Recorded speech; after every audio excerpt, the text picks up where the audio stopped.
જો અહીં સુધી બધું MCQ અહીંથી જ મોટો પ્રશ્ન આવે, પાક સંવર્ધિત જાતિ માટેના તબક્કાઓ. તો આ બધા તબક્કા એ લખવાના, એ મોટો પ્રશ્ન છે. પછી પહેલા આપણે આ પૂરું કરીએ, MCQ પૂરું કરીએ. લે વનસ્પતિ સંવર્ધન વનસ્પતિની જાતિઓનો ઇરાદાપૂર્વકનો કુશળ વ્યવહાર.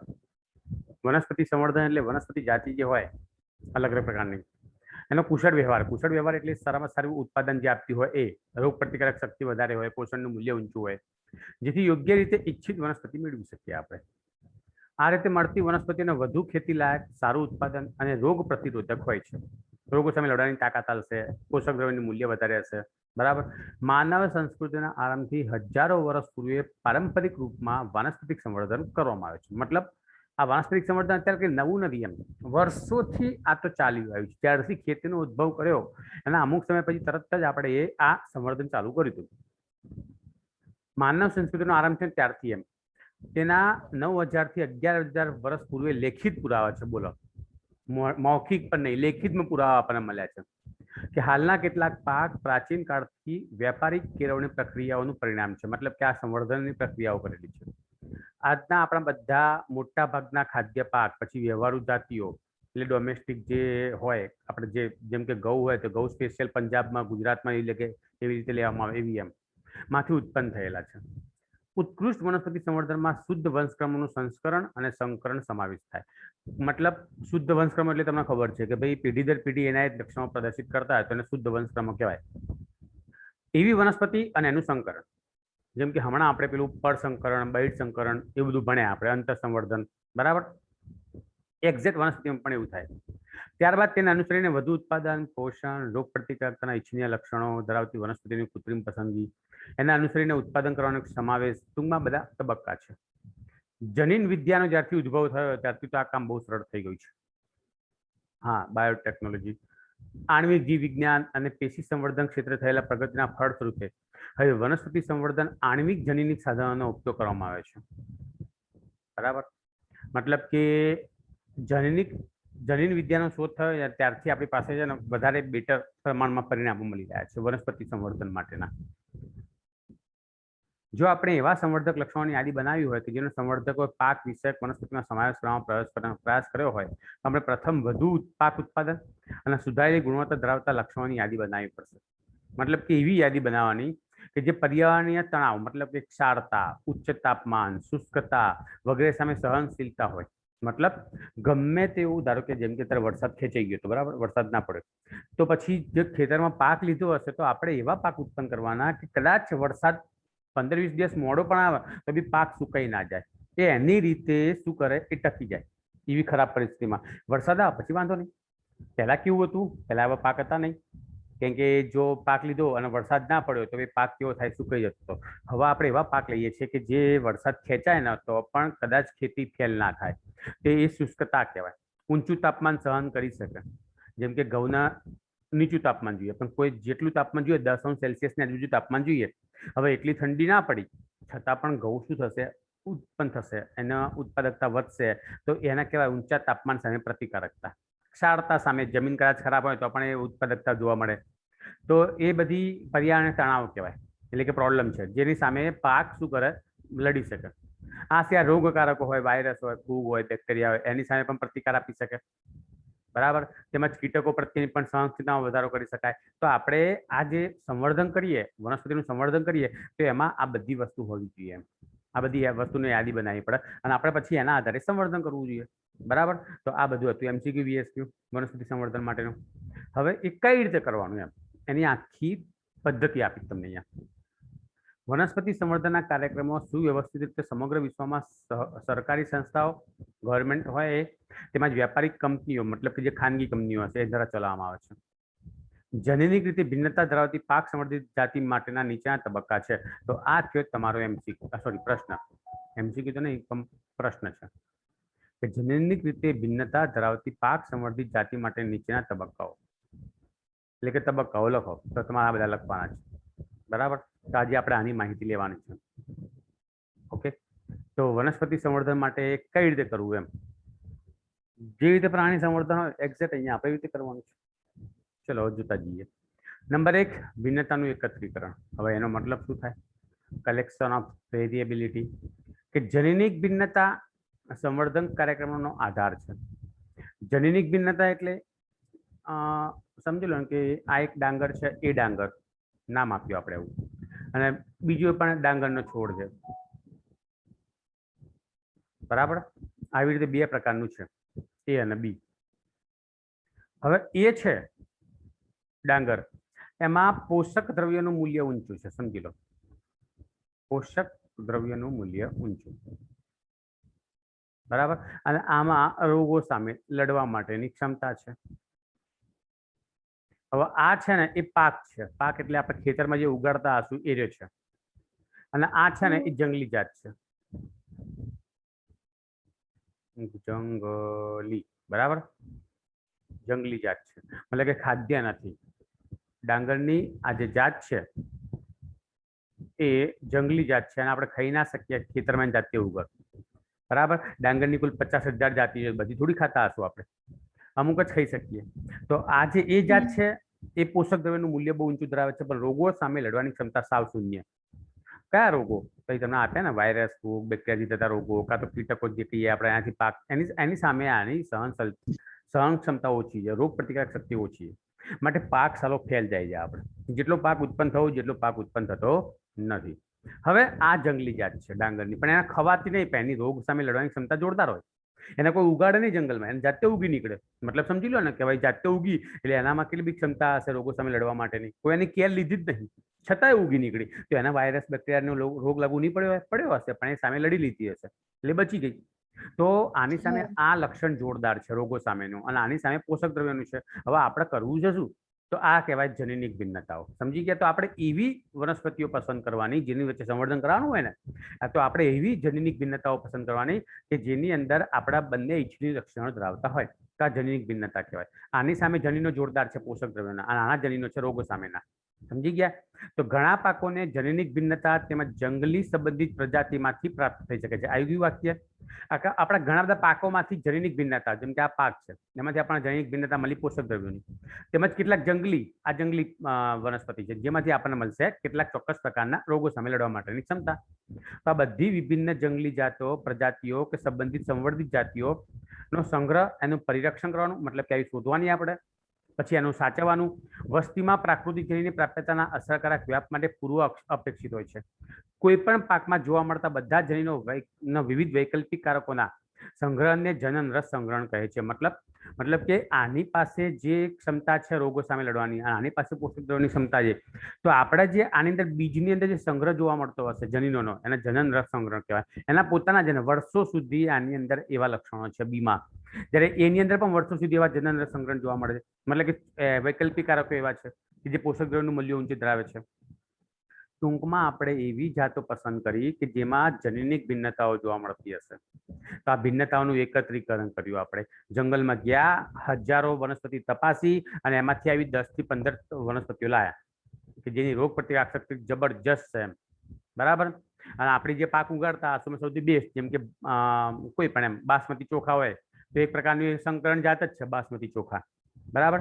તો એ સંકર જાતમાંથી ઉત્પન્ન કરી હશે. તો એવાના માટે આપણે આ રીતે શું કર્યું છે, પોષક દ્રવ્યોનું ઊંચું મૂલ્ય ધરાવતી વનસ્પતિ પસંદ કરી હશે ડાંગરની. તો આ જનીનિક ભિન્નતાઓનું એકત્રીકરણ કર્યું કહેવાય. પછી શું કરવાનું? પછી કીધું કે મૂલ્યાંકન અને પિતૃઓની પસંદગી. જનન રસ જેની અંદર જનીનો આવેલા છે એનું મૂલ્યાંકન કરવાનું, કે ખરેખર આ જનીનો આપણે જે ઉગાડવા માંગીએ છીએ એ વાતાવરણમાં એડજસ્ટ થાય એવું છે. આપણે તો બધું ઉઠાઈ હેડે આવ્યા, પણ વાતાવરણમાં ઉગે જ નહીં. તો કેમ કે અહીંયાથી જ્યાં આપણે ઉગાડીએ હશે, જ્યાં ઉગી હશે જંગલમાં, એનું એટમોસ્ફિયર અલગ હશે, અને આપણે જ્યાં ઉગાડવી હશે ખેતરમાં એનું એટમોસ્ફિયર અલગ હોય, તો સમસ્યા થાય પાછી, બરાબર. એટલે મૂલ્યાંકન કરવાનું કે જેથી ઈચ્છિત લક્ષણોનો સમન્વય ધરાવતી વનસ્પતિને ઓળખી શકવાની. આ રીતે પસંદ કરેલી વનસ્પતિનું બહુગુણન કરવાનું, તેમનો ઉપયોગ સંકરણ માટે કરવામાં આવે છે. જ્યાં આ પ્રકારે ઈચ્છનીય અને શક્ય હોય ત્યાં સુધી શુદ્ધ સંતતિ ઉત્પન્ન કરી શકાય. ઓકે, હવે શું કીધું આપણે? આમાંથી સમજી લો ને કે જંગલમાં ગયા, જંગલમાંથી આવી 10 છોડ ઉચકી લાયા આપણે, 10. આ તો આપણે જ્યાં પાક ઉગે છે ત્યાં જ છે, એટલે આને બહુ ચિંતા નહીં, કેમ કે આરામથી ઉગી નીકળવાનું, કેમ કે વર્ષોથી ત્યાં જ ઉગે છે, એ વાતાવરણમાં એટમોસ્ફિયરમાં એડજસ્ટ થઈ ગયું. આપણે આમાંથી જે 10 લાયા ને, 10 માંથી આપણને ઓછામાં ઓછી 3 મળી એવી કે જે આપણા એટમોસ્ફિયરમાં એડજસ્ટ થઈ જાય એવી છે. તો એમાંથી જે સારી હોય એ લઈ લેવાની, બધી સારી હોય તો ગમે તે એક લઈ લેવાની, બરાબર. એ અને આના જનીનો જે હશે એમના જનીનોનું અહીંયા આપણે શું કરવાનું, ફલન કરાવડાવવાનું એમ, પરાગરજ અને પેલા અંડક વચ્ચે ઇમેસ્ક્યુલેશન વાળું એમ બેગિંગની ક્રિયા વાળું કરવાનું. હવે અહીંયા શું કરવાનું, આજે 10માંથી આપણને 3 મળી, સમજો ને, તો આ 3 જે હશે એની અંદર 5 થી 6 પેઢીઓ સુધી, 5 થી 6 પેઢી ના કરવી હોય તો ઓછામાં ઓછી 1-2 પેઢી સુધી આપણે નીચે અંદર સંકરણ કરવાનું અને શુદ્ધ સ્વરૂપ મેળવવાની, એટલે કે સૌથી ખરાબ જનીનો હોય ને એ પણ નીચે કાઢી નાખવાના. એટલે આપણને મળી ગઈ આમાંથી સી જાત, સમજી લો ને કે ડાંગરની સૌથી બેસ્ટ જાત મળી. આ બીમાંથી સી જાત એની સૌથી બેસ્ટ જાત છે ડાંગરની. ઓકે, અને આ તો આપણી પાસે છે જ, એ તો એમને જ રહેવા દેવાની છે, એમાં કોઈ ફેરફાર નહીં કરવાનો, એ સૌથી બેસ્ટ જ આપણે લીધેલી છે. હવે એમની વચ્ચે શું કરવાનું છે, આપણે સંકરણ કરવાનું. તો આ કહેવાય મૂલ્યાંકન, એટલે કે એમની પરીક્ષા કરી આપણે આ લોકોની, અને પછી એમાંથી સરસ મજાને પિતૃ ઉઠાવી લીધા. હવે પસંદ કરેલા પિતૃ વચ્ચે શું કરવાનું છે, ફળ સંકરણ, બરાબર. ઘણીવાર ઈચ્છિત લક્ષણોનો સમન્વય બે ભિન્ન પિતૃઓના ઉપયોગ દ્વારા પણ મેળવવામાં આવે છે. ઈચ્છિત લક્ષણો એટલે કેવા, આ લક્ષણો, પોષક દ્રવ્યનું મૂલ્ય, રોગો સામે લડવાની ક્ષમતા, આ ઈચ્છિત લક્ષણ કહેવાય. હવે એનો સમન્વય એટલે એને ભેગા કરવાના. બે ભિન્ન પિતૃઓના ઉપયોગ દ્વારા મેળવવામાં આવે છે, તો બે ભિન્ન પિતૃ છે, જોઈ લો, એ અને બી, બરાબર. જેમ કે એક પિતૃ આવી ગયું, જો વાક્ય, એક પિતૃ ઉચ્ચ પ્રોટીન ગુણવત્તા ધરાવે એટલે પોષક દ્રવ્યનું મૂલ્ય ઊંચું, ત્યારે બીજા પિતૃમાં શું આવેલી હશે, રોગ પ્રતિકારક શક્તિ ઊંચી છે. મેં અહીંયા પોષક દ્રવ્ય કીધું તરીકે એને એક નામ આપી દીધું, પર્ટિક્યુલર પ્રોટીન. તો તેઓએ એવા ઈચ્છિત ઉચ્ચ લક્ષણોનો સમન્વય સાધી શકાય કે બે પિતૃઓના પળ સંકરણ દ્વારા આવું કરી શકાય કે જેમાંથી સંકર જાત પેદા થાય. પળ સંકરણ આપણે ગઈકાલે ભણી ગયા હતા. આજે સંવર્ધન કીધું પ્રાણીઓમાં, પળ સંવર્ધન. જાત એક જ હોય, સમજી લો, પણ સૌથી શ્રેષ્ઠ જાતો ઉઠાવી લાવવાની, બરાબર ને. જેમ કે આ બીકાનેરી ગેટી અને મરીનો ગેટી, એ આપણે કાલે જોયું હતું, અને એમાંથી હિસાર ડીલ નામનું ગેટું બનાવેલું હતું. તો સૌથી બેસ્ટ બનાવ્યું, જાત એક જ. તો આ જાત એક જ છે ને ડાંગરની. અહીંયા ઘઉંના ડાંગર ઉઠાવી લીધા, ઘઉં અને ડાંગર નહીં, બે અલગ અલગ વનસ્પતિ નહીં ઉઠાવવાની. પળ સંકરણનો મતલબ શું થાય, જાત એક જ રાખવાની આપણે, બરાબર. ડાંગર તો ડાંગર જ રાખવાની, પણ અલગ અલગ જગ્યાએથી લાયા છું આપણે. ઓકે, જેમાં એક જ વનસ્પતિમાં ઇચ્છનીય લક્ષણોને જનીનિક રીતે સમન્વય થયેલો હોય. નર વનસ્પતિ તરીકે પસંદ કરેલી વનસ્પતિની પરાગરજને એકત્રિત કરવાની, માદા છોડ તરીકે પસંદ કરેલા વનસ્પતિના પરાગાસનો પર સ્થાપિત કરવામાં આવે છે, પરંતુ આ પ્રક્રિયા સમય માંગી લે અને કંટાળાજનક છે. પ્રકરણ 2 માં સંકરણમાં કેવી રીતે કરાય તે આપણને ખબર છે. મતલબ આમાંથી આપણે ધારો કે આ જે સી જનીન લાયા, સી સૌથી બેસ્ટ પિતૃ તરીકે પસંદ કરી, તો આ છે નર, એટલે કે આની પાસેથી પરાગરજ ઉઠાવવાની, બરાબર. અને આ આપણે શું કરીશું, માદા તરીકે લઈ લઈશું. ઓકે, હવે આનું જે બીજા હશે એને આપણે બેગિંગની ક્રિયા કરવાની ને, ચેપ્ટર 2 માં નતું આવી ગયું, બરાબર. બીજા કોઈ ડાંગરના કે પરાગની ક્રિયાથી આની ઉપર કોઈ બીજા આવી ના જાય, પરાગરજના ટપકાઓ, બરાબર. હા, પછી આની અંદર બેગિંગ કર્યું, પછી આમાં શું કરવાનું, આ જયારે પરિપક્વ થાય એટલે હવે આ જે સી જાત હોય એની જે પરાગરજ આવતી હશે, આની જે પરાગરજ આવી છે, આ બેગિંગની ક્રિયા કાઢી લેવાની, એટલે કે બેગિંગ કાઢી નાખવાનું છે. આ બેગિંગ કાઢી નાખ્યું, બરાબર. હવે આપણે શું કરીશું, એની અંદર પરાગરજ નાખી દઈશું. ઈચ્છિત લક્ષણો ધરાવતી પરાગરજ છે એ આપણે આ કરી દીધું સ્થાપન પરાગરજનું, બરાબર. જાત તો એક જ હોય એટલે આરામથી પરાગનલિકાનો તો વિકાસ થવાનો જ છે. પાછું આપણે અહીંયા બેગિંગની ક્રિયા કરી દઈશું, બરાબર ને. તો ઇમેસ્ક્યુલેશન અને બેગિંગની ક્રિયા કરી, તો ચેપ્ટર 2 માં જે કહ્યું તો આપણે તમને સમજાવ્યું. પણ આ સમય માગી લેવું છે, કંટાળાજનક છે. એમાં શું કંટાળાજનક છે, કેમ કે આ ક્રિયામાં આપણે શું કરવું પડશે, વારંવાર આ ક્રિયા કરવી પડે, આપણે જાતે કરવું પડે, એટલે કુદરતમાં થતી હશે ક્રિયા. એટલે આપણે જ્યાં સુધી પરાગરજ ઉત્પન્ન ના થઈ હોય, જ્યાં સુધી પરાગાસન સક્રિય ના થાય, ત્યાં સુધી આપણે બેસી રહેવું પડે, એમને જોયા કરવું પડે કે ક્યારે આ સક્રિય થશે, ક્યારે આ પરિપક્વ થશે. કેમ કે એનો કોઈ સમયગાળો ના હોય કે બપોર 12 વાગે શરૂ થઈ જશે આ ક્રિયાઓ, બરાબર. એ આપણને શું વાત, બધી કુદરતી ક્રિયાઓ છે, માટે આપણે રોજ રોજ એને તપાસ કરવું પડે એમ કે પરિપક્વ થયા કે ના થયા, પરાગરજ ઉત્પન્ન થઈ કે ના થઈ, એવી રીતે એમ. એટલે સમય માગી લે તેવી પ્રક્રિયા છે. એવું પણ જરૂરી નથી કે સંકરણમાં ઈચ્છિત લક્ષણોનું જ જોડાણ થાય. હવે આપણે અહીંયા જે પરાગરજ નાખી અને આ પરાગરજની જરૂર છે કે પરાગનલિકાનો વિકાસ થાય, પરાગનલિકા અંડકમાં જાય અને અંડકમાં જઈને જેટલા અંડકોષો હોય એની સાથે ફલન થાય. તો જરૂરી નહીં કે થાય, ના પણ થાય. સમજી ગયા? આપણે આની અંદર પ્રક્રિયા કરી તો ના પણ થાય, આ ફેલ પણ જાય, કેમ કે પરાગનલિકાનો વિકાસ જ ના થયો હોય તો. પરાગનલિકાનો વિકાસ ના પણ થાય, આપણા હાથમાં થોડી છે, એ તો બધું કુદરતી ક્રિયાઓ છે, આપણે ખાલી પરાગરજ છાંટી શકીએ. તો આવા હજારો સંકરણ પૈકી કોઈ એકમ જ એવો હશે કે જેમાં ઈચ્છનીય સમન્વય જોવા મળશે. આપણે આવા 1000 છોડ લીધા હોય ને, એ 1000 છોડ લેવાના, અને આવા બીજા અહીંયા બીજા એવા છોડ લેવાના, સી બીજા છોડ લેવાના, અને એવા 1000 છોડમાં આવી પ્રક્રિયા કરીએ તો ઘાટ આવે તો નસીબ બહુ ખરાબ હોય તો 100 છોડ મળ્યા હોય આપણને, કે જેની અંદર ફલનની ક્રિયા થઈ, કે જેમાં આપણે ઈચ્છનીય લક્ષણો આવ્યા હોય. સમજણ પડે છે? બાકી 900 ફેલ ગયા હોય. સમજણ પડી ને? બહુ ખતરનાક પ્રક્રિયા છે, બહુ સમય માગી લેવો છે, બહુ સમય માગી લેવું છે, અને કંટાળાજનક ફરથી કરવું પડે. નિષ્ફળતાનો રેશિયો ઊંચો છે. સમજી ગયા? એટલે જસ્ટ વાત જે 1000 છોડ એટલે વિચારો કેવડું મોટું ખેતર જુઓ આની અંદર. કેમ કે ઘરમાં તો ઉગાડવાના હોય આપણે. હા, પછી ઉચ્ચ પુનઃસંયોજિત જાતિઓની પસંદગી અને પરીક્ષણ. હવે આ તબક્કામાં સંકરણ દ્વારા સર્જાયેલી સંતતિમાંથી ઈચ્છિત લક્ષણોનો સમન્વય ધરાવતી વનસ્પતિની પસંદગી કરવાની. જ્યારે કે આપણે 100 મળી, સફળતાના રેશિયો આપણો બહુ ઓછો છે, 10% જેટલો જ આવ્યો, અને 100 મળી, તો 100માં પાછી આપણે જોવાની કે ભાઈ આજે 100 ઉગી નીકળી, તો એમાં જે આપણા જે લક્ષણો જોતા હતા, કયા લક્ષણો જોતા હતા? પોષક દ્રવ્યનું મૂલ્ય પણ હોવું જોઈએ, અને બીજું શું હોવું જોઈએ એની અંદર? રોગ પ્રતિકારક શક્તિ. આ બંને લક્ષણો, આ બે લક્ષણો આ વનસ્પતિમાં 100 છોડમાં આયા છે કે નહીં, એનું મૂલ્યાંકન તો કરવું પડે. ઊંધું ગાલીને થોડું કે બધી જગ્યાએ બજારમાં વેચવા મૂકી દેવાય. માટે આપણે શું કરવું પડશે? એની પસંદગી કરવી પડશે. સંકરણના ઉદ્દેશની પ્રાપ્તિ માટે પસંદગીની પ્રક્રિયા ખૂબ જ મહત્વની છે. તેમાં સંતતિનું વૈજ્ઞાનિક ઢબે શું કરવું જોઈએ? મૂલ્યાંકન જવું જોઈએ, વૈજ્ઞાનિક સાયન્ટિફિક રીતે. ખરેખર બધા નિયમો પાલન થાય છે આની અંદર પ્રયોગના. આ તબક્કાના પરિણામ રૂપે એવી વનસ્પતિઓ પ્રાપ્ત થાય છે કે જે બંને પિત્રોમાં શ્રેષ્ઠ હોય.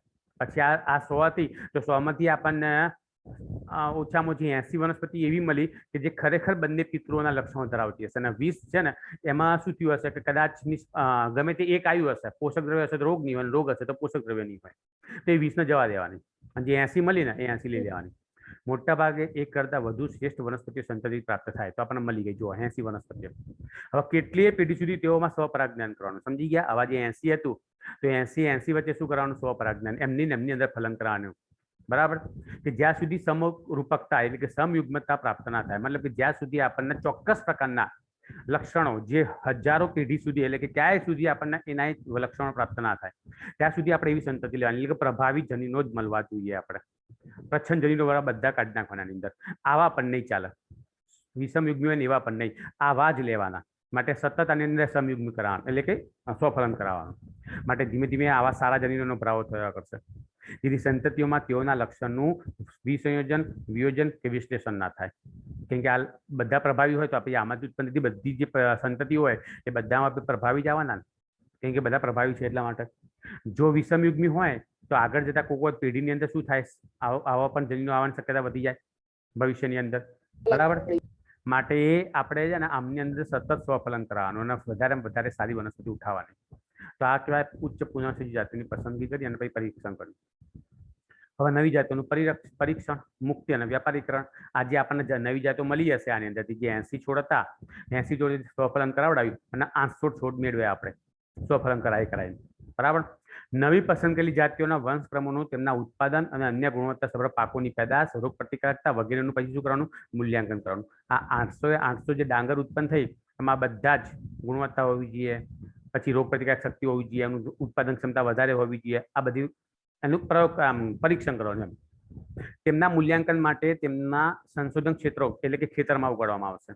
આ દરમિયાન એમને યોગ્ય જે જોઈએ એ બધી વસ્તુ, જેમ કે ખાતર, સિંચાઈ, અન્ય પાકની જાળવણી વગેરે હેઠળ એમને વિકાસની નોંધણી કરવાની. કે એમને કેટલું ખાતર જોઈએ, કેટલું પાણી જોઈએ, કેટલો પાક જાળવણી માટે કેટલી વસ્તુ જોઈએ.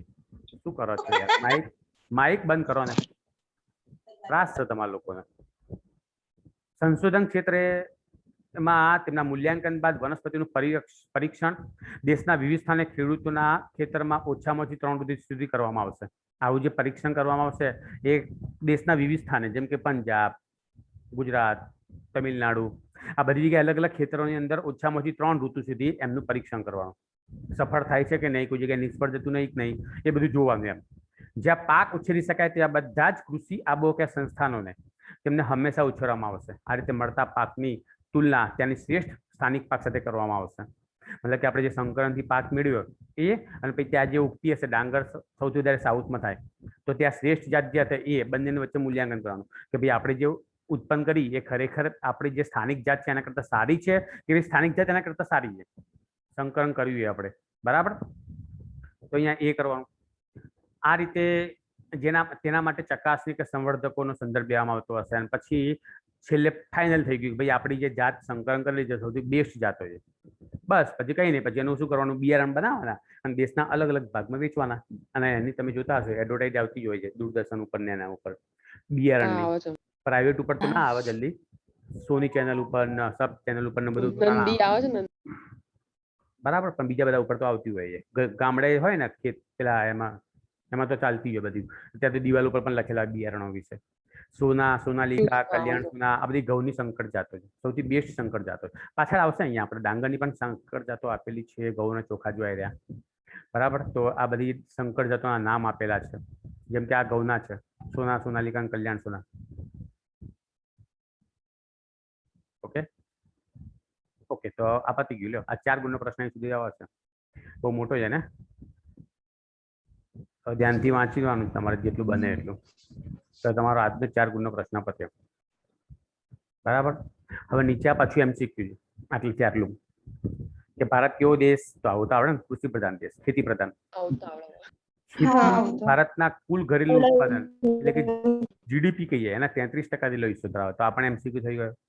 વસ્તીના 62% લોકોને રોજગાર પૂરું પાડે, એ પણ એક MCQ થઈ ગયો. ભારતની સ્વતંત્રતા પછી દેશ માટે મુખ્ય પડકાર જે હતો તો વધતી જનસંખ્યા માટે ખોરાકનું ઉત્પાદન. કેમ કે સંખ્યા વધતી જતી કૂદકે પૂછકે, ખોરાકનું ઉત્પાદન એટલા પ્રમાણમાં ના થાય તો મારામારી થઈ જાય. આપણે ખેતી માટે મર્યાદિત જમીન છે આપણી પાસે, તો ખબર છે આપણા ભારતની અંદર પબ્લિક બહુ છે, રહેવા માટે જગ્યા જોઈએ અને ખેતી માટે જગ્યા જોઈએ. તેવા સંજોગોમાં ઉપલબ્ધ જમીનમાં પ્રતિ એકમ પાક ઉત્પાદન વધે તેવા પ્રયાસ કરવા પડશે. મતલબ કે જેટલી જમીન છે, જમીન તો નહીં વધારી શકીએ ને આપણે, આપણા હાથમાં જમીન વધારવી નથી, પણ જમીનમાં ઉત્પાદકતા વધારી શકાય. 1 વીઘો હોય તો 1 વીઘામાં જે ઉત્પાદન થતું હોય એની જગ્યાએ આપણે ઉત્પાદકતા એક ધારો કે 100 ગ્રામ ઘઉં ઉત્પન્ન થતા હોય 1 વીઘામાં, તો આપણે 100 ની જગ્યાએ 150 કિલોગ્રામ ઘઉં ઉત્પન્ન થાય એવું કરવાનું એમ. બરાબર, એટલે ઉત્પાદન વધારી શકીએ. 1960ના મધ્યમાં ઘઉં અને ચોખાની વધુ ઉચ્ચ ઉત્પાદન આપતી જાતોના વિકાસમાં વનસ્પતિ સંવર્ધનની ટેકનિકનો ઉપયોગ કરવામાં આવ્યો હતો. એટલે કે 1960 થી જ આપણે સંવર્ધન ચાલુ કરી દીધું છે. પરિણામે ખાદ્ય ઉત્પાદનમાં જોરદાર વૃદ્ધિ થયેલી છે અને આ તબક્કાને આપણે કહીશું હરિયાળી ક્રાંતિ. બરાબર, ગ્રીન રેવોલ્યુશન મતલબ કે ખેતીમાં થતી ક્રાંતિ. ક્રાંતિથી શું થાય, ઉત્પાદન વધે, જમીન એટલી ને એટલી અને ઉત્પાદકતાની ક્ષમતા વધારતી હતી. આકૃતિમાં નીચે કેટલીક સંકર જાતો તમને અહીંયા આપેલી છે, જેમ કે આ સોનાલિકા જે ઘઉં છે. બરાબર, આ P1542 નામ આપેલું છે બિયારણનું અને એમાંથી ઉત્પન્ન થયેલા વટાણા છે. ઓકે, આ મકાઈની સંકર જાત જે નહીં કહેતા આપણે અમેરિકન મકાઈ, એવી રીતે એમ. તો આ સંકર જાતો હતી. હવે એ સંકર જાતોમાં ઘઉં અને ચોખા વિશે માહિતી આપેલી છે. પછી શેરડીની સંકર જાત અને છેલ્લે જુવારની સંકર જાતો. બરાબર, આ વચ્ચે કોણ આવું બધું કરો તો યાર, મગજ નહીં આવવાનું. જો ઘઉં અને ચોખા 1960 થી 2000ના સમયગાળામાં ઘઉંનું ઉત્પાદન 11 મિલિયન ટનથી વધીને 75 મિલિયન ટન થયું. તો એ MCQ બનેગા. 40 વર્ષનો સમયગાળો છે. આ 40 વર્ષના સમયગાળામાં 11 મિલિયન ટન ઉત્પાદન આપણે 75 મિલિયન ટન કરી દીધું હતું. ક્યાં 11 ને ક્યાં 75, ઉત્પાદન વધારી દીધું આપણે જોરદાર રીતે. જ્યારે ચોખાનું ઉત્પાદન 35 મિલિયન ટનથી વધીને 89.5 મિલિયન ટન વધાર્યું. તો કઈ રીતે વધાર્યું? સંકરણની ક્રિયા દ્વારા. ઘઉં અને ચોખાની અર્ધવામન એટલે બહુ ઊંચી પણ નહીં બહુ નીચી પણ નહીં અને મીડિયમ હાઈટ ધરાવતી હોય તેવી ચોખાની જાતો શોધી હતી આપણે. સંકર જાતો ના વિકાસના કારણે આમ થયેલું હતું. નોબેલ પારિતોષિક વિજેતા નોર્મન E. બોરલેગે આ છે વૈજ્ઞાનિક. આને જ આના બોક્સમાં પેક કરી દેવાનો, ભાગી ના જાય કે અને સન્માન આપવાનું આપણે. બરાબર, નોબેલ વિજેતા હતો કોણ? Norman E. બોરલોગે. ઘઉં અને મકાઈના આંતરરાષ્ટ્રીય સુધારણા કેન્દ્ર મેક્સિકોમાં અર્ધવામન ઘઉંની જાત વિકસાવેલી હતી. તો પરીક્ષામાં પૂછાઈ જાય, અર્ધવામન ઘઉંની જાત સૌપ્રથમ વિકસાવનારો વૈજ્ઞાનિક કોણ? તો નોર્મન E. બોરલોગે. બરાબર, કઈ જગ્યાએ? મેક્સિકો. બરાબર, આંતરરાષ્ટ્રીય સુધારણા કેન્દ્ર આવેલું. International centre for wheat and maize improvement એવું આખી સંસ્થા છે એ લોકોની, ત્યાં એમને ઉગાડ્યું હશે. 1963માં ભારતમાં ઘઉં ઉગાડતા વિસ્તારોમાં ઉચ્ચ નિપજ આપતી અને રોગ પ્રતિકારકતા ધરાવતી સોનાલિકા અને કલ્યાણ સોના. હજુ એક છે ત્રીજી સોના, સોનાલિકા અને કલ્યાણ સોના. આ 3 જાતો આપણે ઉગાડેલી હતી. ઘઉંની સંકર જાતો જે આપણે હવે અહીંયા માથાકૂટ કરીએ અહીંયા આ બધી, તો એવી રીતે આપણે સંકર જાતો ઘઉંની પેદા કરેલી. જેમ કે આપણે ભાલિયા ઘઉં કે ગુજરાતમાં ભાલિયા ઘઉં બહુ ફેમસ, બરાબર? ભાલિયા ઘઉં તો બસ એના કરતા પણ બેટર, ભાલિયા ઘઉં કરતા પણ સારા સોના, સોનાલિકા, કલ્યાણ સોના કહેવામાં છે. ચોખાની અર્ધવામન જાતોમાં IR8 નામ છે એવું, આંતરરાષ્ટ્રીય ચોખા સંશોધન સંસ્થાન, બરાબર, international rice research institute Philippines ખાતે આને ઉગાડેલી હતી.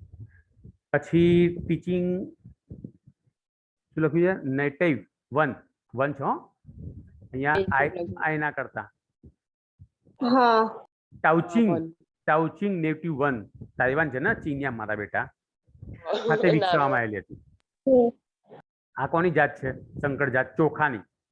1966માં આ વ્યુત્પન્નના પ્રાયોગિક ધોરણે ઉપયોગ કરવામાં આવ્યો હતો. ત્યારબાદ ભારતમાં પણ વધુ સારું ઉત્પાદન આપતી આપણે, આ તો વિશ્વની અંદર છે, આપણે ભારતની કે સંકર જાતો તો જયા અને રત્ના, ચોખાની સંકર જાત જયા અને રત્ના. ઘઉંની સંકર જાતો કે તો ભારતની તો આવી રહી સોના, સોનાલિકા, કલ્યાણ સોના, અને ચોખાની કે તો જયા અને રત્ના. શેરડી સેકરમ બારબેરી ક્યાં ઉગાડવામાં આવે? તો કે યુપીમાં. પણ એમાં સરકારનું પ્રમાણ કેવું છે? ઓછું. ઉત્પાદન પણ કેવું? ઓછું. તો દક્ષિણ ભારતમાં જે ઉગતી શેરડી છે એને કહેવાય સેકેરમ એફિસિનેરમ. સેકેરમ બારબેરી યુપીમાં ઉગે. સેકેરમ એફિસિનેરમ એ ક્યાં ઉગતી હશે? દક્ષિણ ભારતમાં. તો એ દક્ષિણ ભારતમાં ઉગતી શેરડી કેવી છે? જાડુ પ્રકાંડ, વધુ રસ ધરાવે છે, વધુ શર્કરા ધરાવે છે, બરાબર. પરંતુ તે ઉત્તર ભારતમાં સારો વિકાસ દર્શાવતી નથી. મતલબ કે જે પેલી કાળી શેરડી નહીં કહેતા, બ્લેક શેરડી આવે, બ્લેક એ રહી શેરડી દક્ષિણ ભારતમાં ઉગતી શેરડી, પણ ઉત્તર ભારતમાં નહીં ઉગતી. માટે આપણે શું કર્યું? આ બંને જાતિઓનું સંકરણ કર્યું, દક્ષિણ ભારતની શેરડી, ઉત્તર ભારતની શેરડી, અને એમના અંદર આપણે ઈચ્છનીય લક્ષણો સમન્વય કર્યો. તો એમ વધુ ઉત્પાદન કર્યું, આપણે જાડુ પ્રકાંડ મેળવ્યું અને ઉચ્ચ શર્કરા ધરાવતી ઉત્તર ભારતમાં ઉગી શકતી શેરડીની જાત વિકસાવી છે. હવે બધી જગ્યાએ એ જ જાતો આવે છે, સંકર જાતો છે શેરડીની, બરાબર. સુગર કેન, જુવાર, ભારતમાં મકાઈ, જુવાર, બાજરીની સંકર જાતો સફળતાપૂર્વક વિકસાયેલી છે. નામ બામ કઈ આપ્યું નહીં, તમે ખાલી યાદ રાખવાનું કે બીજી કઈ કઈ જાતો મેળવી છે શેરડી અને ચોખા અને એના સિવાય. તો મકાઈ, જુવાર અને બાજરી. આ સંવર્ધનના કારણે વધુ ઉત્પાદન આપણને મળ્યું છે. પાણીની ખેંચ હોય, ઓછું પાણી મળે, એટલે વરસાદ ના પડ્યો હોય તો પણ આ જાતો સારી રીતે વિકાસ પામે છે. ઓછા વરસાદમાં પણ ઉગી નીકળે. રાજસ્થાનની બાજુ આ વધુ પ્રમાણમાં વવાય છે. ભારતના પણ ઘણી, ગુજરાતમાં પણ ઘણી જગ્યાએ આ છે, જેમ કે બનાસકાંઠા જ્યાં વરસાદ ઓછો પડતો હોય, મહેસાણા કહીએ આપણે જ્યાં વરસાદ ઓછો પડતો હોય, ત્યાં જાતો ઉગાડવામાં આવે છે. હા બસ બોલો, હવે ઉભા રહેજો. હા